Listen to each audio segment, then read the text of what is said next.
After 10 days of dreamy point break perfection in Arugam Bay, Sri Lanka, no filming, just soul surfing, I'm back in Toronto. Which got me thinking I should start my own surf retreat. I'm gonna go surf regardless anyways. And this is the overview of what I was thinking about surf retreats.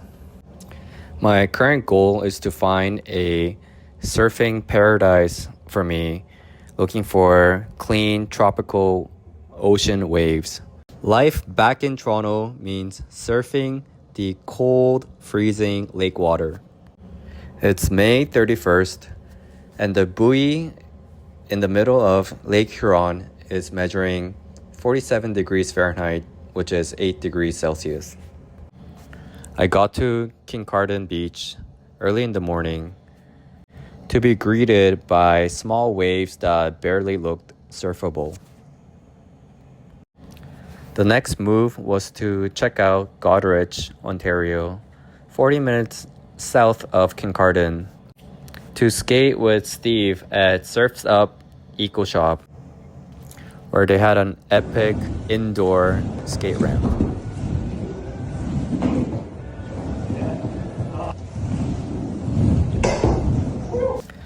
It's been a while since I surf skated.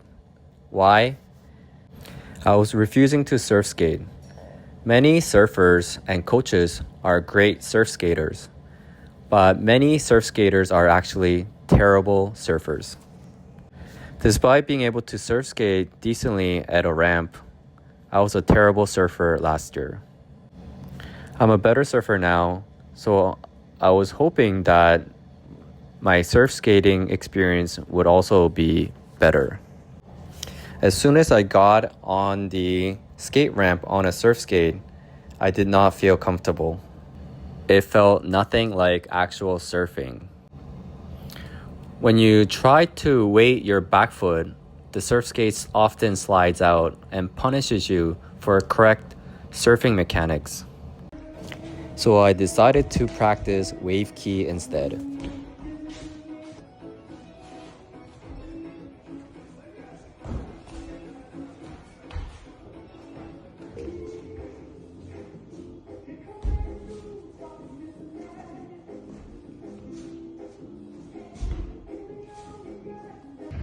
Here you can see an example of me riding my Onewheel on a ramp, flowing more like actual surfing lines.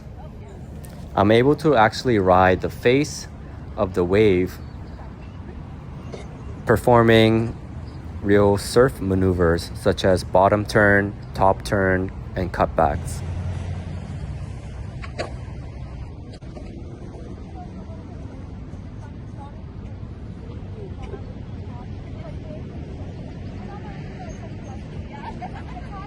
So the difference here is that Onewheel actually doesn't punish you for shifting your weight to your back foot for a quick snap turn at the top of the wave. I fully understand that surf skating is a great training tool used by many surf coaches, but I can't change who I am, and I just frankly don't enjoy surf skating as much as Onewheeling. After surf skating and waiting for the swell to build a little more in Lake Huron, we finally went out to Kincardine around 1 p.m.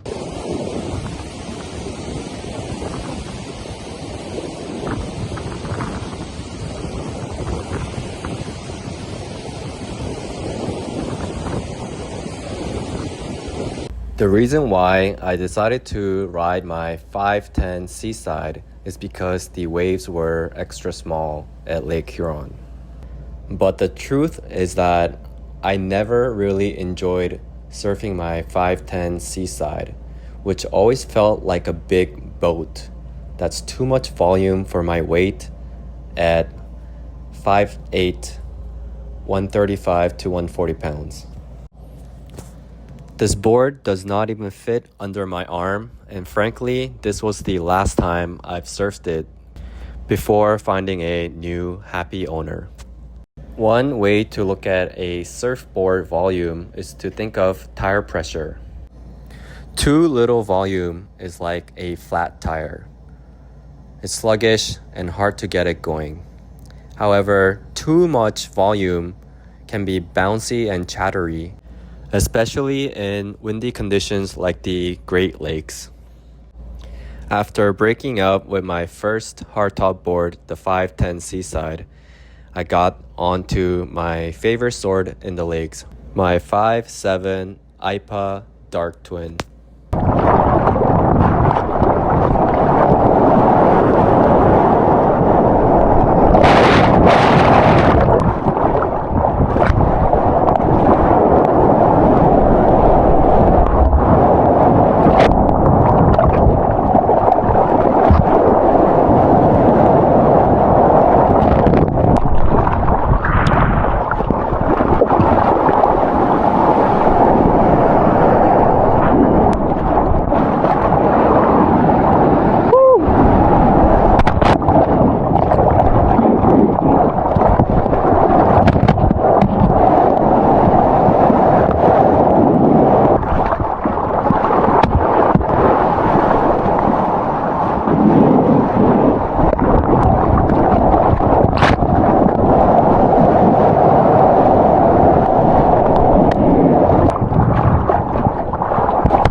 So I got back from surfing without any wetsuit in Sri Lanka.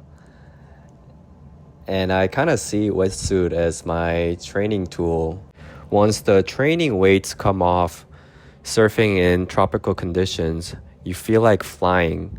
But when the wetsuit comes back on, it's extra heavy, extra hard.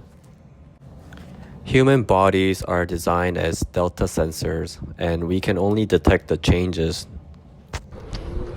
Coming back to compare the difference between surf skating and onewheeling is that even when you look at the POV, it really looks more like surfing concrete waves.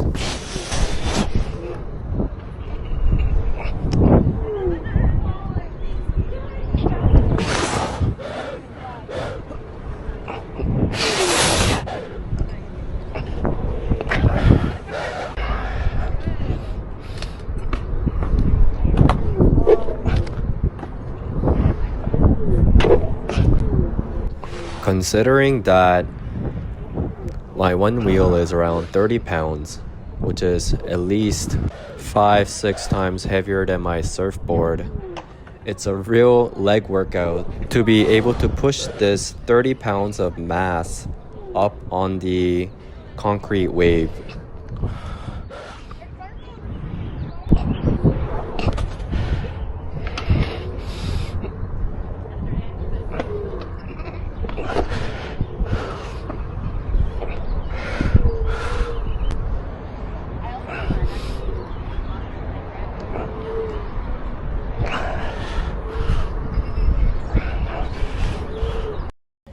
Surf Incorporated.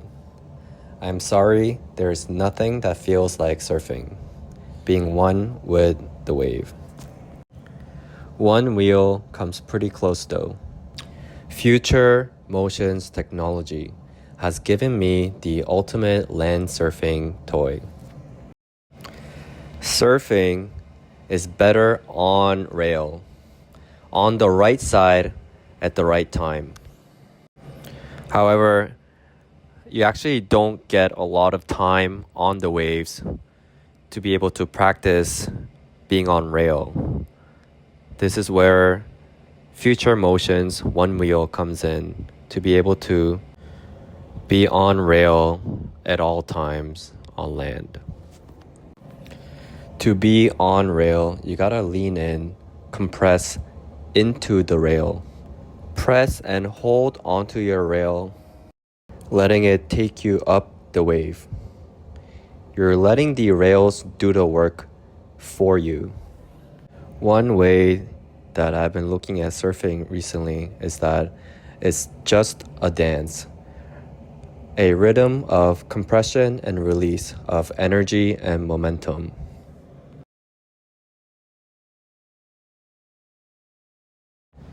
The next day, on June 1st, we were blessed with waves in Lake Erie. I haven't surfed Lake Erie in a while, so I decided to check out Palmwood first, which is a wraparound point break, before checking out a direct exposure beach break.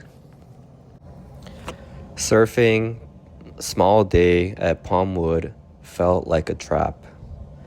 It's a reef break, which breaks pretty hard because of the shallow bathymetry. But when the waves are small, it exposes the shape of the reef, creating different sections. Despite the quality of the waves not being all that great, I call it a trap because I was still able to catch waves. Therefore, I really could not leave and check out the direct exposure beach break. So I ended up surfing until sunset.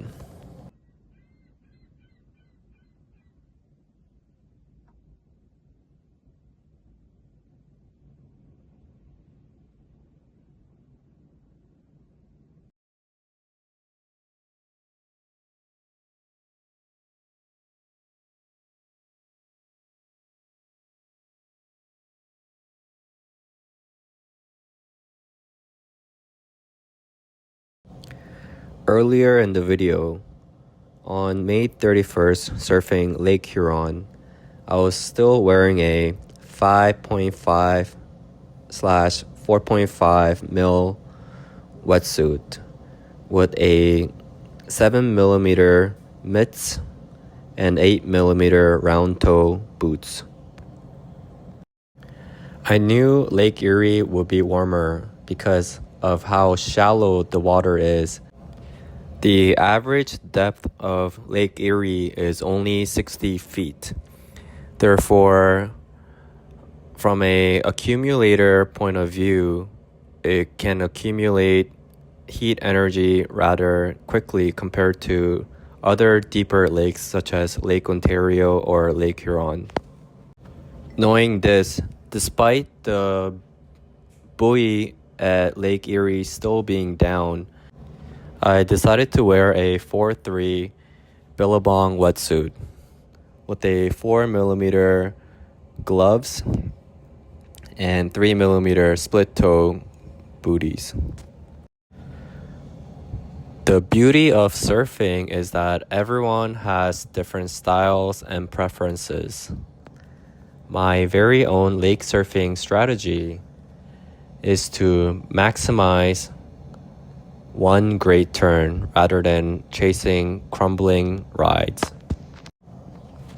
I understand that if I had a bigger board, like a longboard, I can stay on the wave longer.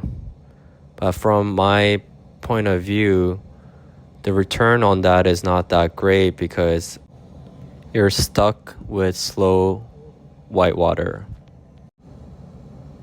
What I am trying to chase and maximize is the initial push from the bigger breaking wave to harness the little of energy that lake waves provide to be able to do one good turn